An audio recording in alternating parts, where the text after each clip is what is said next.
அண்ணா என் பர்ஸை வேற எவனோ அடிச்சுட்டாண்ணா. சேலம் வரைக்கும் போகணும். பஸ்ஸுக்கு போகிறது கூட காசு சுத்தமாக இல்லைண்ணா. ஏதோ ஒரு 10 ரூபா 20 ரூபா இருந்தால் கொஞ்சம் தாங்கண்ணா. தம்பி நீ சேலம் போகணுன்னு கேட்ட, நான் கள்ளக்குறிச்சி போகணும் 10-15 பேர்த்து கேட்டேன். எவனுமே காசே தரல தம்பி.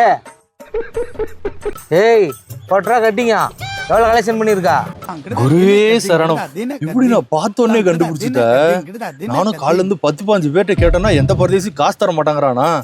என்கிட்ட ஒரு 60 ரூபா என்னமோ கலெக்ஷன் பண்ணி வச்சிருக்கானா. ஏய் என்கிட்ட ஒரு 90 ரூபா இருக்குண்டா. ஒரு சில்லறெல்லாம் பார்த்தா ஒரு 7 ரூபா இருக்கும். 97 ரூபா இருக்குண்டா என்கிட்ட. என்னண்ணா சில்லற காசுலாம் கூட வாங்குவீங்களா? நமக்கெல்லாம் அந்த பழக்கம் இல்லை. ஒன்லி நோட்டு மட்டும் தானே. ஏண்டா நாயே எடுக்கிறது பிச்சை. இல்லைன்னா சில்லறன்னா நோட்டு என்னடா? ஏய் உன்ட்ட 60 இருக்கா? என்கிட்ட 90 இருக்கு. 150 ஆச்சு. ஆளுக்கு 10 பேர் கட்டிங் போட்டுக்கலாம்டா.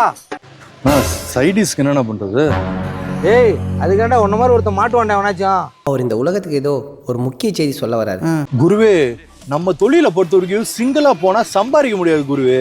இப்போ பாருங்க நம்ம 2 பேர் மாதிரி கூட்டணி போனாதான் எல்லாமே சம்பாதிக்க முடியும். நீ கொஞ்சம் கலெக்ஷன் அடிப்ப, நான் கொஞ்சம் கலெக்ஷன் அடிப்பேன். 2 பேரும் சேர்ந்தா குவார்டர் ஆஃப் ஃபுல்லுன்னு எவ்வளோ வேணா அடிக்கலாம் குருவே.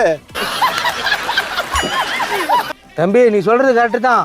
ஒரு கை தட்டினா வாசம் வராது, 2 கை தட்டினா தான் வாசம் வரும்.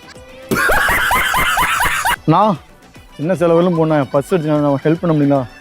குருவே விஷயா சைட் இஸ் ரெடி.